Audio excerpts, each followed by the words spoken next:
할렐루야. 하나님의 은혜와 사랑하심이 오늘도 저와 여러분 가운데 날마다 더할 수 있길 축복합니다. 우리가 신앙생활하면서 우리가 믿고 있는 그 하나님이 누구신가 라는 것에 대한 질문, 그리고 그 질문에 대하여 여러분은 어떤 답을 할 수 있을까? 누군가가 믿지 않는 사람들에게 대하여 질문할 때 하나님이 누구시냐 라고 여러분에게 질문한다면, 내가 만난 하나님, 또 내가 알고 있는 하나님, 과연 그 하나님을 어떻게 설명할 수 있을까? 이것이 설명이 잘 안 되면 우리가 이렇게 표현하지요. 무조건 믿어봐 라고 이야기를 할 때에 그것이 참 때로는 허무하게 느낄 때가 많이 있습니다. 내가 만난 하나님, 내가 경험한 하나님, 내가 인격적으로 나의 삶 가운데 구체적으로 역사하신 그 하나님, 그 하나님은 여러분 삶 속에서 어떤 하나님으로 소개할 수 있을까? 우리가 하나님을 대하여 믿음을 가지고 고백하는데, 사실은요, 우리가 신앙생활 하면서 우리가 삶을 살아가는데 이해되어지는 하나님, 즉 내 삶 속에서 이해되어지는 그 하나님과의 관계, 이럴 때는 하나님을 믿을 수 있습니다. 그런데 문제는 뭐냐면, 이해되지 않은 상황 속에서도 하나님을 믿을 수 있을까? 대부분의 많은 사람들이, 아니 저 역시도 마찬가지로 어렸을 때 신앙생활 하다가 그 하나님이 이해 안 되는 부분이 있었어요. 이해가 되지 않다 보니 의심하게 되었고, 의심하다 보니 자연스럽게 하나님을 떠났던 시절이 있었습니다. 그런데 여러분, 믿음이라는 것은 내가 이해하는 범위만 한정되어지고 있다고 한다면 대부분의 사람들은 중간에 포기하고 하나님을 떠납니다. 그러나 믿음이라는 것은 내가 이해 안 되는 영역이 있어요. 이해 안 되는 부분이 있습니다. 그 부분까지도 신뢰할 수 있는 것, 그것이 바로 믿음이라고 정의를 낼 수 있는 것이겠죠. 이해할 수 있는 부분과 이해할 수 없는 영역, 그럼에도 불구하고 그분은 어떤 분이시다? 궁극적으로 그분은 좋으신 분, God is good. 그분은 사랑이 많으신 분, God is love.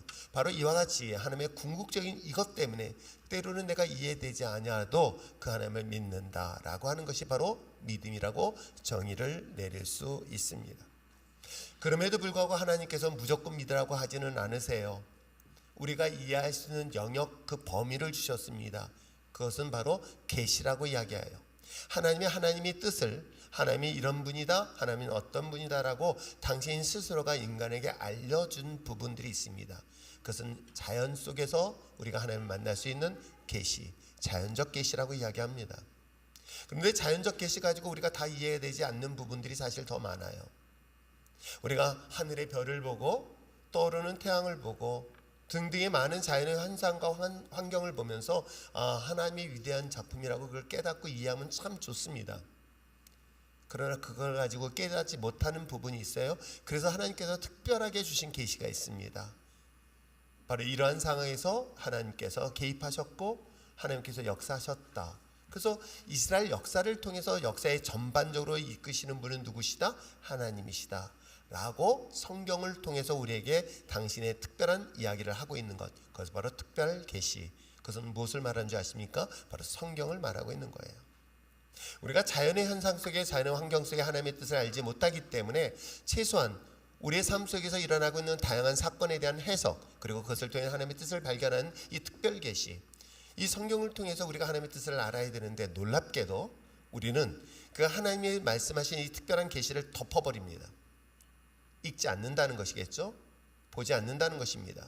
그러면서 하나님을 이해한다는 것, 이것은 사실은 큰 오류를 범할 때가 얼마나 많은지 몰라요. 성경이 이야기하고 있는 하나님의 특별한 계시를 알지 못하다 보니 우리는 하나님에 대하여 의심이 생기고 때에 따라서는 실족하고 쓰러지고 넘어지는 경우들을 수없이 보게 되어집니다. 그러므로 사랑하는 성도 여러분, 이 하나님이 우리에게 말씀하시는 이 성경 특별한 계시를 왜 내가 날마다 묵상하고 이 성경을 통해서 하나님이 내게 어떤 뜻을 알려주는가, 이것을 발견해내는 저와 여러분 되시기를 다시 한번 주님으로 부탁드립니다. 물론 그렇다고 해서 성경 속에서 이야기하고 있는 것을 다 이해할 수 있는가? 그렇지만은 않아요. 제가 제자 훈련을 오랫동안 시켜보지만 성경을 읽으면서 다 이해되었다 라고 하는 사람은 극히 만나기 어려웠어요. 사실 대부분의 많은 사람들 중에 성경이 무슨 뜻인지 모른다는 소리를 사실 전 더 많이 들었습니다.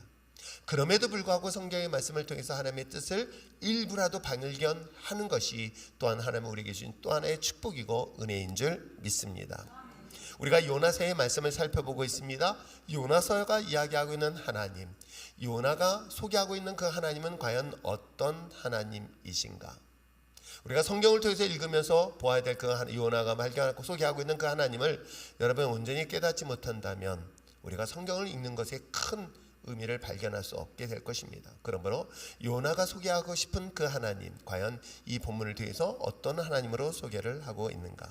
특별히 우리 역사적 배경을 좀 더 살펴보려고 합니다. 자, 요나는 북이스라엘 선지자로서 특별히 이 주변의 강대국이라고 이야기할 수 있는, 마치 우리나라는 중국과 러시아처럼 이스라엘에게는 가장 강력한 나라, 공격 그리고 점령 등등의 많은 어려움을 가져다 주는 나라가 바로 이스라엘 중심으로 오른쪽 동북쪽, 그러니까 오른쪽에 있는 동쪽의 나라를 차지하고 있는 아수르 또는 아시리아라는 나라가 있습니다. 그 아시리아라는 나라의 수도가 바로 니느웨라고 성경은 이야기하고 있어요. 그런데 어느 날 하나님께서는 요나의 북이스라엘 선지자에게 명령을 하십니다. 근데 그 니느웨 땅에 하나님의 심판이 있을 거에 대한 경고의 메시지를 어떻게 하라고요? 가서 전하라고 명령을 하는 것이 요나서의 시작이었던 것입니다. 그런 가운데서 이 아시리아 수도 이 니느웨는 우리가 본문 읽지는 않았지만 4장 11절의 맨 마지막 부분에 이렇게 이야기하고 있어요. 이 큰 성읍은 니느웨에는 좌우를 분별하지 못하는 자가 약 12만 명이 있다는. 그래서 좌우를 분별하지 못하는 자를 무엇을 얘기하냐면 어린아이. 어느 것이 옳고 어느 것이 그른지를 알지 못하는 어린아이 숫자가 자그마치 12만 명이에요. 그러면 여러분 장정, 결혼하기 전에 청년들 중심으로 해서 결혼한 이후 그리고 노년까지 합친다면 그 인구의 숫자는 대충 얼마나 될까? 어떤 성경학자들은 약 60만 명이 그 수도에 있었다. 물론 지금의 숫자에서 60만 명이면 큰가 잘 모를 수 있어요. 근데 제가 이 수원 율전동에 처음 왔었을 때 제가 인구 파악했을 때 몇만 명이었는지 아십니까? 성대생하고 율전동에 살고 있는 사람들 전체 합쳐서 약 5만 명으로 제가 파악하고 교회를 시작했습니다. 5만 명이 머물고 있는 곳이 율전동하고요. 요 율전동 주변에 있는 인구예요. 그러면 이곳에 10배보다 더 큰 숫자가 한 도시 안에 있었습니다. 그러면 여러분 그 숫자는 엄청나게 큰 도시인 것은 분명히 맞아요. 큰 도시인 니느웨, 바로 그곳에 하나님의 심판의 경고의 메시지. 근데 여기는 이 성은 사실은요 이미 이 도시가 형성되기 전에 약 BC 주전 1360년 경에도 이 도시는 굉장히 큰 도시로 소개를 하고 있고요. 이 큰 도시가 약 700년 BC 700년에 바로 수도로 이것을 확정된 역사적 근거가 있는 도시이기도 합니다. 이 큰 성읍에 오늘 요나는 40일 후에 하나님이 이 땅을 심판하시겠다고 경고의 메시지를 전하는 이야기가 우리가 요나서 1장과 2장 그리고 우리가 함께 보았던 바로 이 본문 3장 앞부분의 이야기이기도 합니다. 아마 요나 입장에서는 저 북한 땅 아니면 저 러시아, 중국 멸망했으면 좋겠다는 것이 아마 저의 마음일 수도 있어요.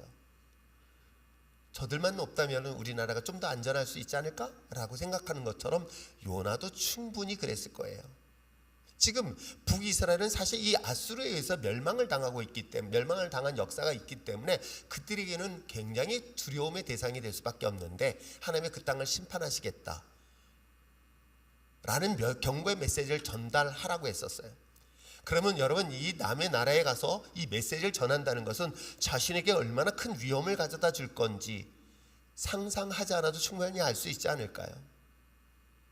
저희가 복음을 전할 수 없는 이방인의 땅인 우리가 잘 알고 있는 팔렘방이든 아니면 저 중국 땅이든 그런 곳에 가서 예수님을 믿으라고 외친다면 그것으로 인하여 내가 얼마나 큰 종교적 그리고 뿐만 아니라 내 개인적인 삶의 신상에 큰 어려움이 당할 것이라는 것은 아마 상상하지 않아도 충분히 알 수 있지 않을까요? 요나도 아마 충분히 그랬을 것입니다. 자신의 적대국에 가서 야, 이 땅 너무 죄악이 이 땅을 충만하고 있으니 너희들 곧 하나님이 심판할 거야 라고 한다면 외치는 순간 자신의 생명은 위협을 당할 것이라고는 충분히 예측할 수 있는 그런 상황이었던 거예요. 그런데 뜻밖의 일어나요. 이 정도 되어주면 자기가 예치고 도망가야 될 상황인 건데 놀랍게도 왕을 비롯해서 그 이 니누에 있는 모든 성읍의 사람들이 회개를 하고 있는 장면이 바로 앞부분의 이야기이기도 합니다. 아마 요나가 이 자기의 메시지를 전하고도 자신이 스스로 놀라지 않았었을까. 하나님의 심판의 메시지를 듣고 난 저들이 왕을 비롯해서 모든 사람들이 회의하고 있으니 과연 요나가 과연 이 상황을 어떻게 이해할 수 있을까. 사실 저도 본문을 보면서 그 상상을 해보니까 과연 나도 이해하기 어려운 그런 상황에 있었던 건 분명히 맞을 거예요. 자, 이와 같이 왕과 왕을 비롯한 모든 백성들이 회개하는 상황에 있었을 때 이 본문을 통해 우리가 함께 읽은 본문을 통해서 과연 하나님은 어떤 분인가를 이 요나가 소개하고 싶었을까요? 첫째, 저는 이 본문을 보면서 이 요나서를 통해서 하나님이 자신의 계획, 하나님의 뜻을 얼마든지 바꾸실 수 있는 분이라는 것을 성경은 소개하고 있는 거예요. 즉 그 얘기는 하나님은 완관분이라고 생각되지는 않는 것이겠죠. 하나님은 때에 따라서는 언제든지 당신의 계획과 뜻을 바꾸실 수 있는 그런 유연한 그런 융통성을 가지신 분은 아닐까를 생각해 보는 내용이 본문 내용이기도 합니다. 물론 이것은 듣는 사람에 따라서 야, 하나님은 우유부단한 것은 아닐까라고 생각할 수 있는데, 또 한편으로 한번 반대로 생각해 보세요. 자신의 입장에서 한번 생각해 보세요. 누군가는 심판을 해야 될 대상이라면 절대 바꾸면 안 돼. 그렇지 않을까요? 그러나 하나님이 저에게 주실 축복에 대한 메시지도 절대 바꾸면 안 돼.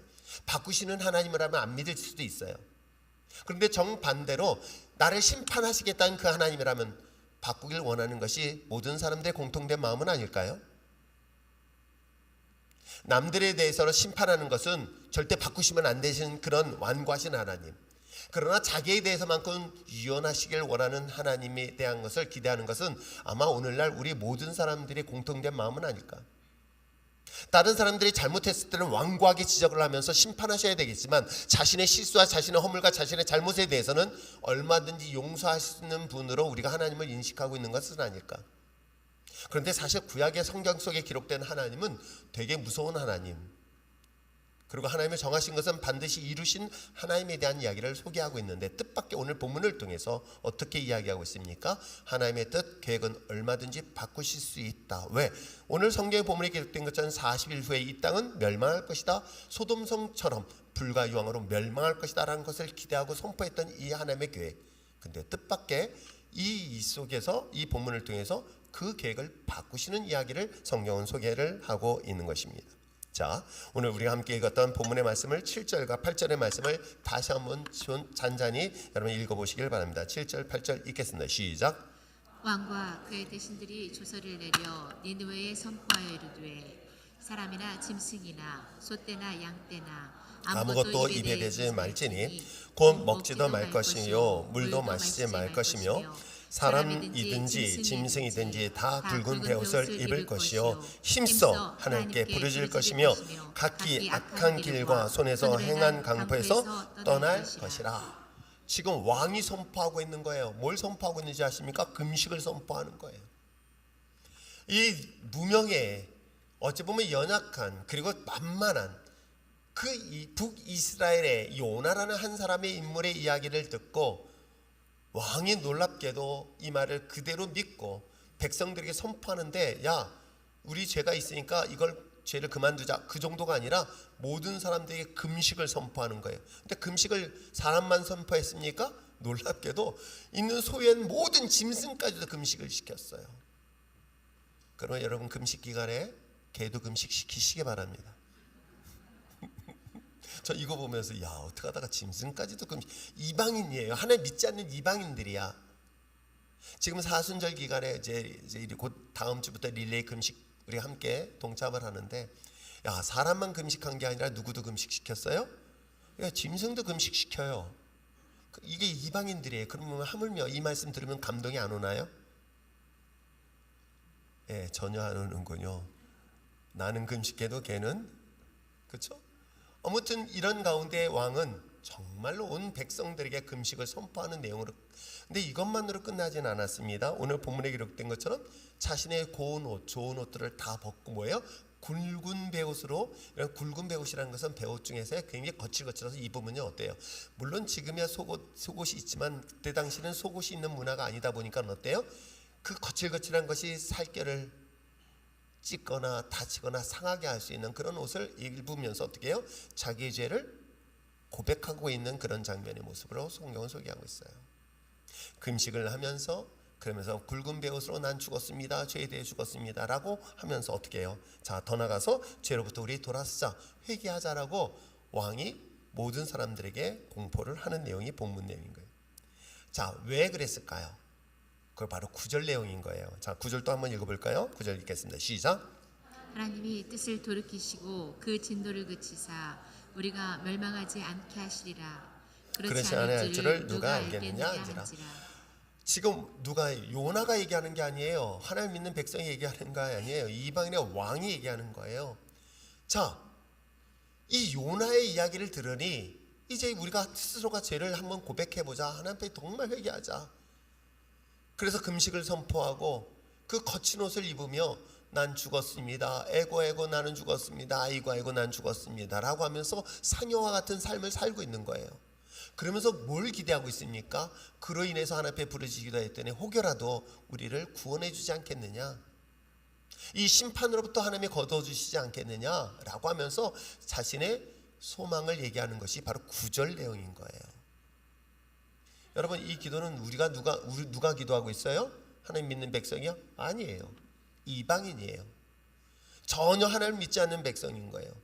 근데 그들이 하나님의 말씀을 듣고 회개하면서 주님 앞에 이와 같이 간구하는 장면을 소개하고 있어요. 그런데 놀랍게도 10절의 역사가 일어나요. 어떻게 해요? 자, 10절 또 한번 앞부분 한번 읽어볼까요? 10절 읽겠습니다. 시작. 하나님이 그들을 행한 것 곧 그 악한 길에서 돌이켜 떠난 것을 보시고 하나님의 뜻을 돌이키사. 여기까지만 읽으셔도 돼요. 그들에 대해서 하나님이 그들이 행한 것, 즉 악한 길에서 돌이켜 떠난 것을 보시고 어떻게 해요? 하나님의 뜻을 거두셨다, 바꾸셨다라고 성경은 말하고 있는 거예요. 여러분, 이건 신학적으로도 굉장히 충격적인 것 여러분 잘 모르겠지만, 우리 입장에서 하나님이 만약에 여러분 반대로 내가 그렇게 하나님의 심판을 받을 경고의 메시지를 들었습니다. 그래서 내가 하나님께 구했더니 내 마음은 어때요? 내 소원은 하나님 나를 심판하지 마시고 나를 버리지 마시고 나를 징계하지, 그 마음을 바꾸시는 것은 우리는 기대를 해요. 근데 나에게 공격하고 나에게 상처 주고 나에게 원수된 사람들에 대해서는 어떡할까? 그래서 이건 신학적으로도 굉장히 중요한 이슈에 되는 문제예요. 왜? 하나님에 대하여 우리가 수많은 정의를 내릴 때 어떻게 얘기해야 합니까? Don't change. 하나님은 절대로 변함이 없으신 분. 그렇게 고백하고 있는 거예요. 하나님은 변함이 없으신 분이에요. 그 변하지 않는 그 하나님이기 때문에 우리 모든 인간은 그 하나님을 절대적으로 신뢰하고 믿고 있는 거예요. 근데 그 하나님이 변한다? 여러분 어떨까요? 이게 자기 입장에서는 좋은 쪽으로 변한 건 괜찮아도 그것이 나쁜 쪽, 즉 상대방의 나쁜 쪽 때문에 바뀐다는 것에 대해서는 여러분 어떤 마음을 가질까요? 이것을 동의할 수가 없는 마음을 갖지 않을까요? 하나님의 뜻, 하나님의 계획을 정하시고 그것에 대하여 취소를 하거나 바꾼다면 우리는 그 하나님에 대하여 신뢰하는데 좀 조심스럽게 신뢰하는데 어려움은 있지 않을까? 과연 그 부분에 대해서 신실한 하나님에 대해서 여러분은 어떻게 이해하고 정의를 내릴 수 있을까? 그래서 신학적으로 이렇게 정의를 내리고 있어요. 뭐냐면 하나님께서 이미 정하셨어요. 예정하셨다는 것이에요. 그리고 그 예정에 따라서 모든 인간을 이끄신다는 거예요. 그렇기 때문에 인간은 그 어떤 의지나 아니면 인간이 가지고 있는 어떤 책임에 대하여 하나님의 그 계획하심을 개입할 수 있다 없다? 없다. 즉 하나님이 정하시고 하나님이 계획하신 것에 대하여 인간의 의지나 인간의 노력이나 인간의 수고나 인간이 가지고 있는 것의 일부가 들어가서 하나님의 계획을 바꿀 수 없다. 절대적으로 바꿀 수 없다. 이게 무슨 이론인지 아십니까? 여러분 지금 장로교 다니시고 있죠? 장로교를 선교했어요. 이게 칼빈 이론이에요. 칼빈주의가 이야기하고 있는 이론은 하나님이 예정하신 거예요. 인간은 전적으로 부패했어요. 인간은 전적으로 타락되어져 있습니다. 그렇기 때문에 인간은 어떤 의지를 가지고 하나님의 계획과 하나님의 뜻을 바꿀 수 있다 없다? 없다. 그래서 인간은 철저하게 하나님의 뜻에 따라서 순종할 수밖에 없는 존재이다. 전적 부패된 인간에 하나님의 절대적 은혜만이 있어야만이 내가 그 속에 포함될 수 있다는 것이 칼빈이 가지고 있는 이론이기도 해요. 그랬더니 정반대 이론을 얘기하고 있습니다. 어떻게 해요? 하나님이 인간을 창조하시고 그리고 그 인간에게 무엇을 주셨다? 자유의지를 주셨다는 거예요. 그리고 그 의지에 따라서 하나님은 그 역사에 개입하신다라는 것이 알미니안주의, 알미니안이 이야기하고 있는 이론이기도 합니다. 이 양대 이론 가지고 여러분이 잘 알고 있는 것처럼 장로교와 감리교 두 가지 사이 속에서 옛날에 피해 전쟁이 있었던 것 또한 사실이기도 합니다. 그런데 이 복음주의적 관점에서의 하나님의 구원 원리는 하나님의 작정하심 속에서 인간의 자유로운 그런 의지, 그런 어떤 책임의 조화를 이루고 그 조화를 통해서 필요에 따라서는 하나님께서 하나님의 예정을 바꾸실 수 있다라는 이 복음주의적 이론이 이 두 가지를 조화를 이루겠다라고 얘기를 하고 있는 내용인 거예요. 즉 하나님이 이미 정하신 뜻에 따라서 절대적인 것과 또한 상대적인 것이 있다는 거예요. 그 절대적인 뜻에 대해서는 이것은 하나님의 예정에서 변할 수 없어요. 그럼에도 불구하고 상대적인 것에 따라서 하나님은 그 계획을 바꾸실 수 있는 분, 이것이 성경 속에 사실은 그대로 기록되어져 있습니다. 한번 볼까요? 우리가 요나서에 살펴보면서 처음에 하나님이 작정하신 건 뭐예요? 니느웨에게 심판이 있을 것이다 라고 1장에 누구에게? 요나에게 이야기합니다. 그 땅이 너무 타락했기 때문에 내가 그 땅을 심판할 거야. 너 그 사실을 전해 라고 이야기합니다. 그랬더니 요나가 어떡합니까? 도망갔던 거예요.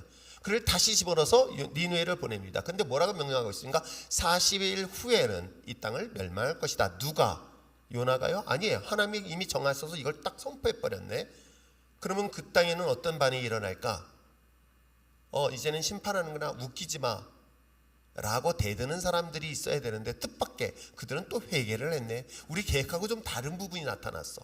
그랬더니 어떻게 해요? 오늘 성경의 본문의 마지막 10절에 있는 것처럼 그들이 행한 것, 그 악한 길에서 돌이켜 떠난 것을 보셨어요. 그리고 뭐예요?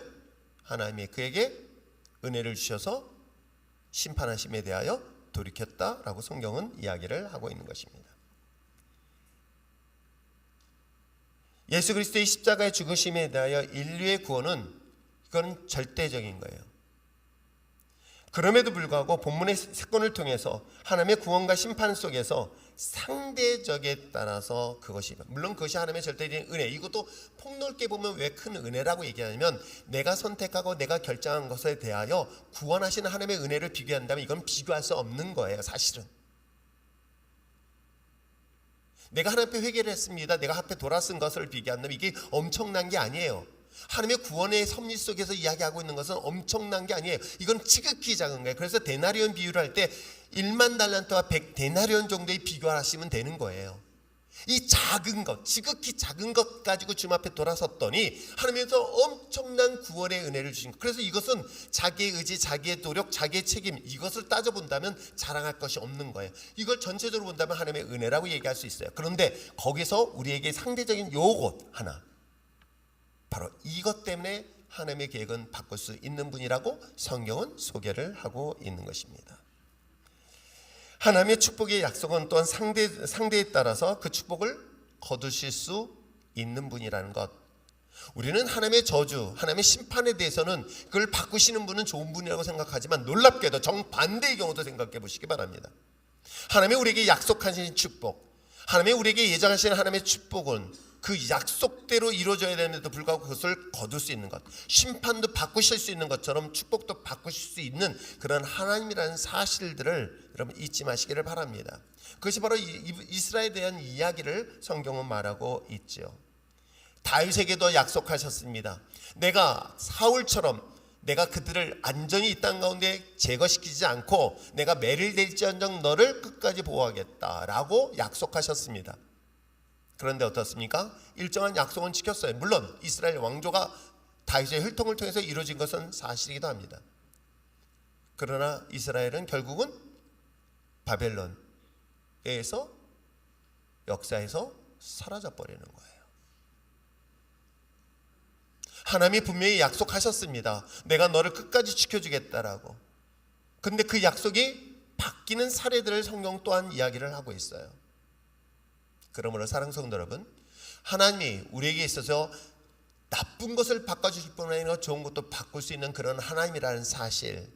그러나 오늘 이 시간에는 그래도 좋은 것을 바꾸시는 그런 하나님보다는 이왕이면 그래, 내가 잘못했을지라도 내가 주님 앞에 돌아서면 얼마든지 하나님의 마음을 바꿀 수 있는 그런 하나님은 좋은 하나님이라는 것을 먼저 잊지 마시기를 부탁드립니다. 자, 그러나 두 번째, 이 하나님의 뜻과 계획을 바꿈에 있어서 제가 말씀드린 것처럼 뭐예요? 우리의 모습인 거예요. 우리의 자세예요. 어떻게 해요? 우리가 주님 앞에 돌았을 때예요. 여러분의 시선이 누구를 향하여? 주님을 향할 때 하나님의 계획을 바꾸는 이야기가 오늘 성경 속에 소개를 하고 있습니다.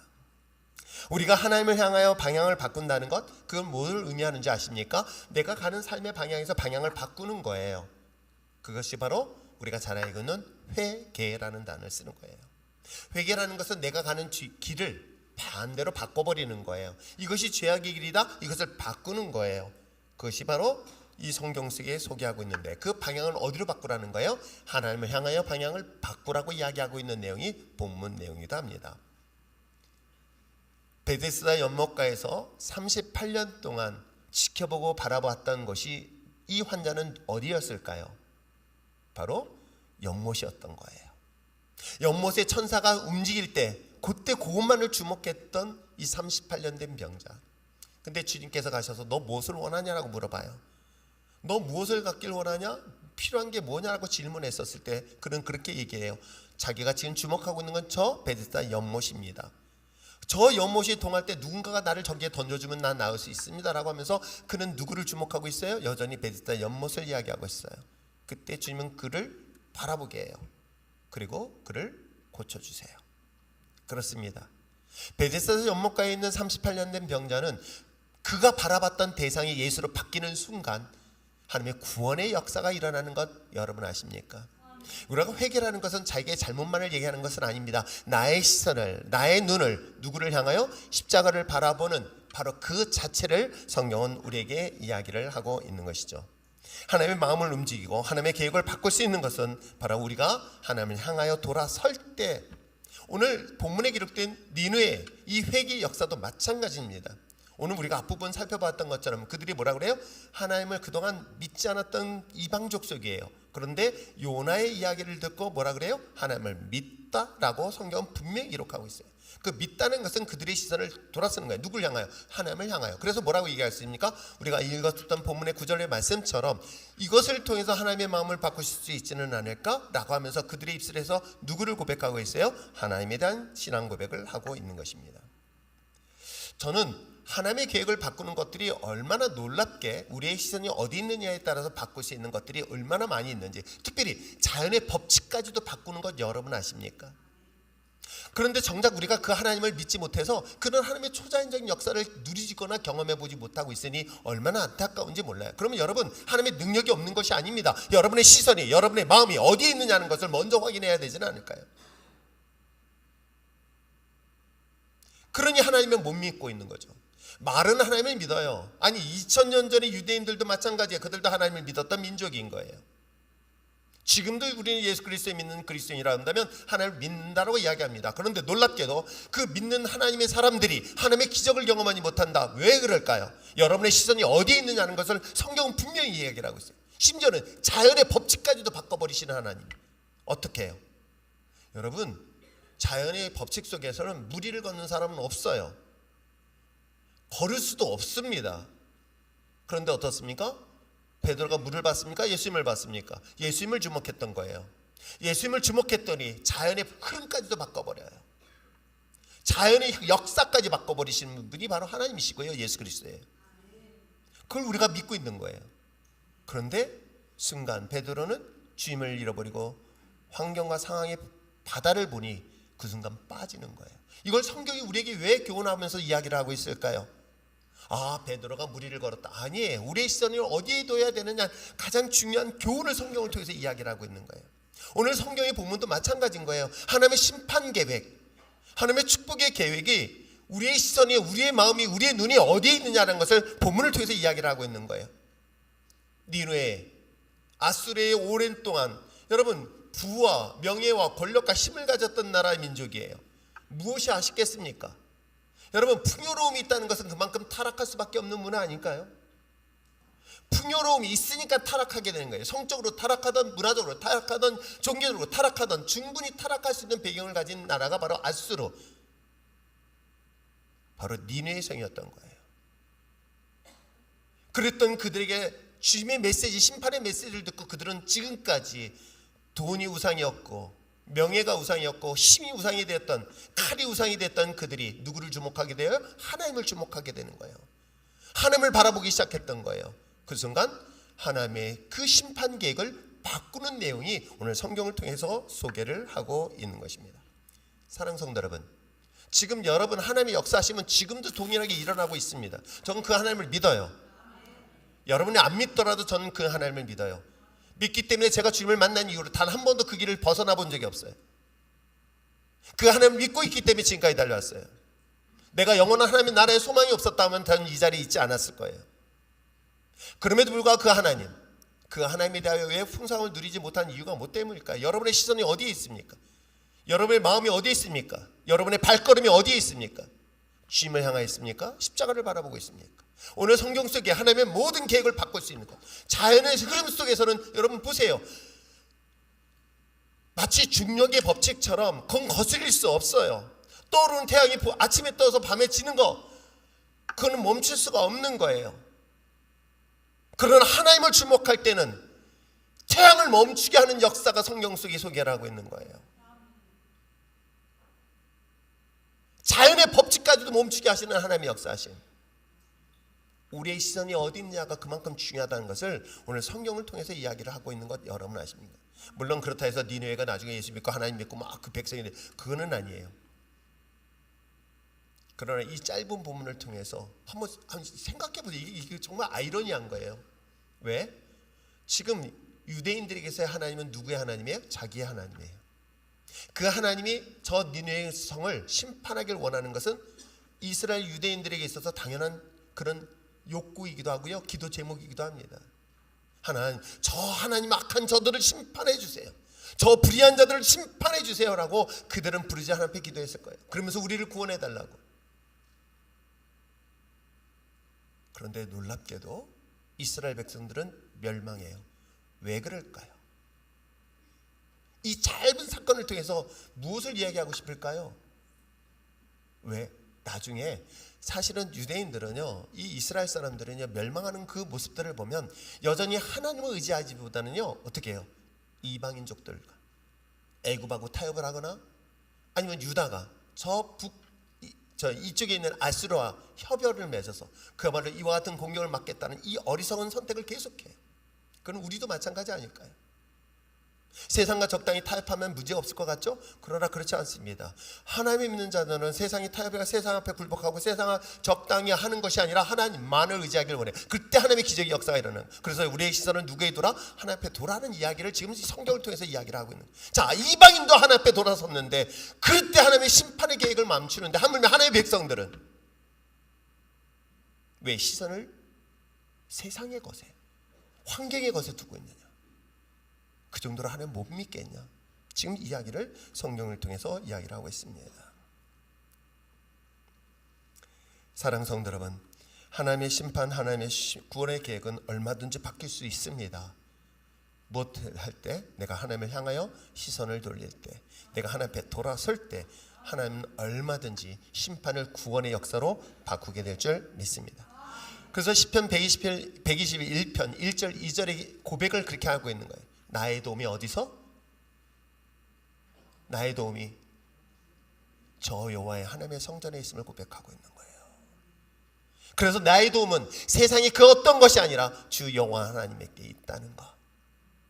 그 속에서 하나님의 기적과 역사를 경험하는 것 여러분 아십니까? 왜 세상 것에 염려를 하십니까? 왜 두려워하십니까? 그 정도로 하나님을 못 믿습니까? 하나님 믿어요. 그래서 저는 어떤 일이 있을 때마다 시편 121편의 말씀을 가끔, 아니 자주 묵상을 해요. 왜? 나의 도움이 여러분 아니에요. 전 사람이 있다고 생각해 본 적 없어요. 나의 도움은 여호와 하나님이시다. 나의 힘은 하나님의 성전이 중심이다. 이 사실을 지금 성경을 통해서 알려주고 있는 것 잊지 마시기를 부탁드립니다. 마지막으로 볼 수 있는 건 뭘까요? 저는 이 말씀을 보면서 하나님은 궁극적으로 우리에게 요구하시는 게 뭘까? 어느 하나님은 심판하시는 하나님이 아니라 우리에게 뭐 하시는 분이시다? 구원을 원하시는 분이세요. 심판을 목적으로 하지 않아요. 그런데 여러분, 구원이 너무나 중요한데 심판에 대한 메시지를 왜 들어야 될까? 그래야 돌아서길 원하셨던 거예요. 회개하라, 천국이 가까웠다. 누군가에는 구원의 날이지만 누군가에는 심판의 날이에요.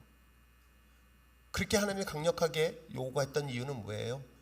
제발 돌아서라는 거예요. 저도 그 마음을 좀 더 이해할 수 있을 것 같아요. 조금 더 누군가가 강력하게 이 메시지를 나한테 어렸을 때 전해줬으면 얼마나 좋았을까.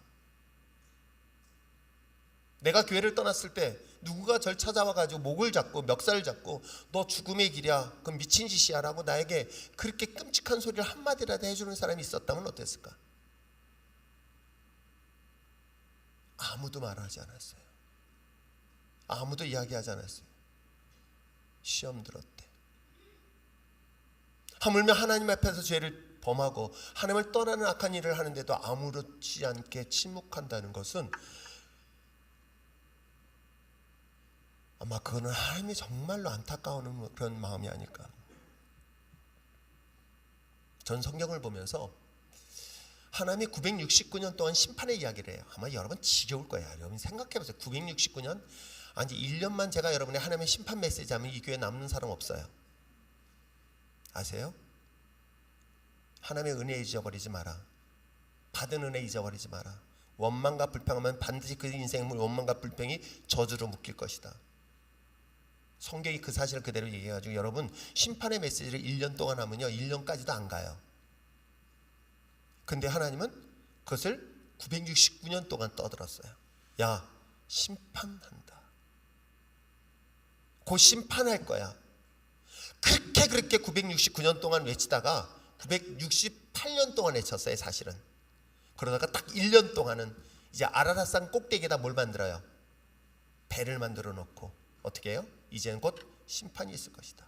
산 꼭대기에 배 만들면서 이제는 곧 심판이 있을 거야. 왜?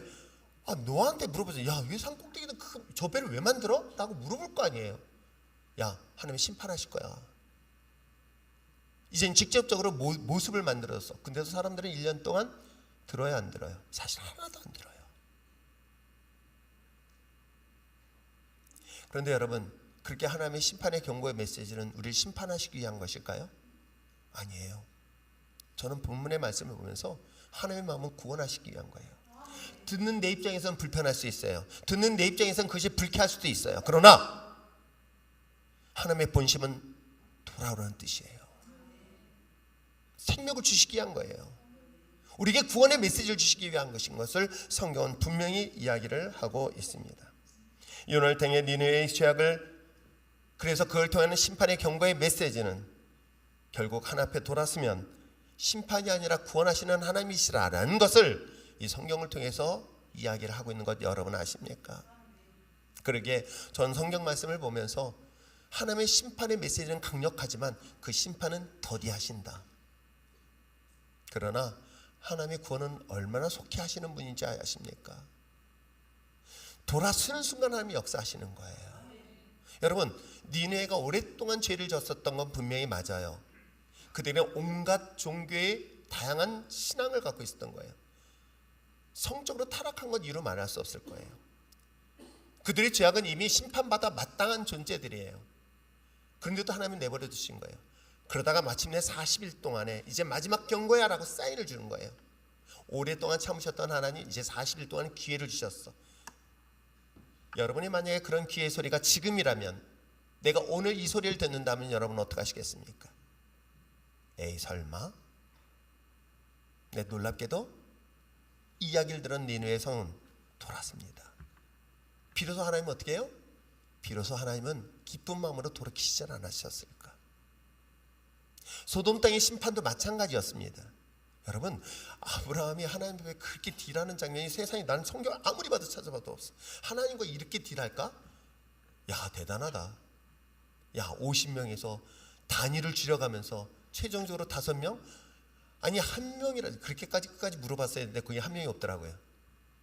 그런데도 불구하고 물어보는 거예요. 그 중에서도 하나님라고 물어보는 거예요. 사랑하는 성도 여러분, 하나님의 구원의 역사는 결국 하나님의 경고의 엄청난 메시지 속에서는 끊임없이 우리를 구원하시겠다는 하나님의 절절한 그 사랑의 메시지를 듣는 저와 여러분 되시길 축복합니다. 우리 사사기 2장 18절의 말씀 한번 읽어볼까요? 2장 18절 읽겠습니다. 시작. 여호와께서 그들을 위하여 사사들을 세우실 때에는 그 사사와 함께 하셨고 그 사사가 사는 날 동안에는 여호와께서 그들을 대적의 손에서 구원하셨으니. 그렇습니다. 하나님이 원하시는 것은 심판이 아니라 구원이셨던 거예요. 그 대적의 손에서 구원하신 그 하나님, 그 하나님의 메시지 속에서는 그 백성이 속히 주님 앞에 돌아올 것을 기대하면서 하나님의 사사를 세우셨던 건 여러분 아십니까? 때로는 하나님의 심판의 경고의 메시지, 이것이 저 역시도 전해야 되는 입장에서는 불편합니다. 그것을 사실 저도 하면서 갈등할 때가 사실 많아요. 물론 그 메시지는 저 자신에게도 먼저 돌아봐요. 왜냐하면 저 역시도 그 말씀 앞에 과연 하나님 앞에 설 수 있을까를 끊임없이 묻고 또 물어봐요. 다 설명할 수는 없지만 그럼에도 불구하고 저는 제가 주님 앞에 서 있다는 그런 마음으로 지금까지 달려왔어요. 누가 뭐라고 평가를 하더라도 저는 하나님이 평가받는 것에 대한 두려움이 있지 사람에 대한 평가에 대한 두려움보다. 그런데 연약한 사람이다 보니 사람의 평가 때문에 좌절하고 낙심할 때가 사실 좀 더 있지만 그럴 때마다 저 역시도 주님을 바라보게 됩니다. 주님을 바라보면서 자신을 돌아보는 거예요. 이것을 통해서 하나님이 원하시는 게 뭘까? 돌아서기를 원하는 것, 주님만을 주목하기를 원하는 것. 세상과 우상을 향했던 우리의 삶의 방향에서 시선에서 다시금 하나님을 향하여 돌아서기를 원하는 것이 바로 하나님의 본심이라는 것 저는 믿어요. 그리고 이 사실을 전할 수밖에 없을 때 여러분들 이것을 듣고 여러분의 시선이 여러분의 주변에 있는 환경과 상황이 아니라 주님만을 주목할 수 있는 여러분 되시길 바랍니다. 그 주님의 십자가가 우리에겐 길이요 진리요 생명이기 때문에 그렇습니다. 주님을 주목할 때 여러분의 생명의 길로 인도한다는 것 잊지 마시기를 부탁드립니다. 궁극적인 하나님의 목적은 우리를 심판이 아니라 우리를 구원하시는 그 사랑의 하나님이라는 것을 잊지 마시기를 부탁드립니다. 그런데 여기서 이용하지는 마십시오. 그래 하나님 심판하지 않으실 거야? 우리 구원하실 거야? 라고 하면서 죄와 타협하라는 얘기가 아닙니다. 성경을 잘 보시기 바랍니다. 너무 은혜를 강조하다 보니 죄와 함께 있어도 그를 아무렇지 않게 내버려둔다. 그렇지 않아요. 절대 그렇지 않아요. 저도 그런 부분에 대해서 항상 두려움만 가지고 주님 앞에 쓰고 있습니다. 여러분도 마찬가지 아닐까요? 그래서 때에 따라서는 여러분에게 강하게 말할 수밖에 없는 이유는 너무 좋은 너무 은혜의 하나님으로만 너무 익숙해져 가고 있는 이 시대에 이제는 교회가 오늘도 아침에 성경 공부하면서 그런 거예요. 유럽 교회에 대한 안타까움에 대한 한국 교회가 이미 그렇게 가고 있는 것 여러분 아십니까? 여러분 스스로에게 질문을 던져보세요. 내가 하나님 앞에 예배의 삶을 어떻게 드리고 있는가? 여러분 기도의 삶을 어떻게 드리고 있는가? 우리나라 이민족이 여기까지 살 수 있었던 것은 바로 기도의 힘이었던 건 여러분 아십니까? 제가 밤늦게 사실은 사무실에 들어갑니다.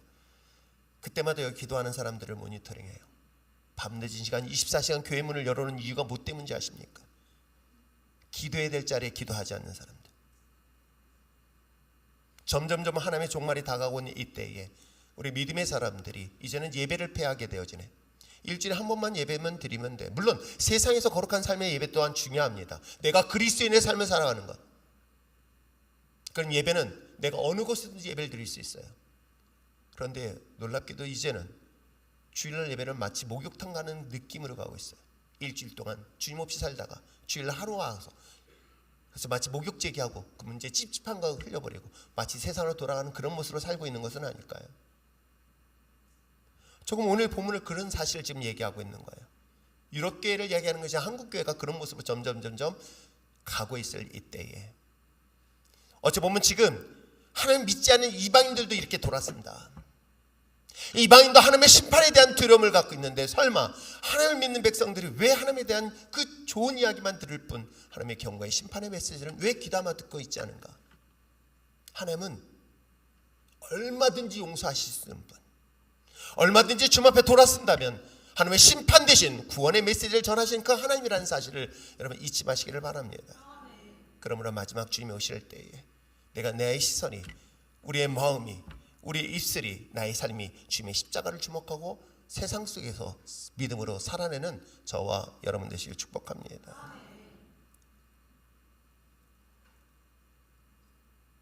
이제는 여러분들의 발걸음이 진정 주님의 십자가를 따르는 발걸음이 되시길 바랍니다. 세상을 향하여 가던 여러분의 발걸음이 이제는 주님을 향한 십자가의 발걸음으로 바꿀 수 있는 여러분 됐으면 참 좋겠어요. 하나님의 뜻이 나의 뜻이 되어지고 하나님이 원하시는 것이 우리의 삶이 되어지기를 바라는 것은 말씀을 제자 훈련시킨 저의 마지막 소망이고 소원이기도 합니다. 그래서 하나님의 뜻을 돌이켜서 하나님의 심판의 역사가 아닌 구원의 역사가 오늘도 여러분 삶 속에 날마다 있기를 축복합니다.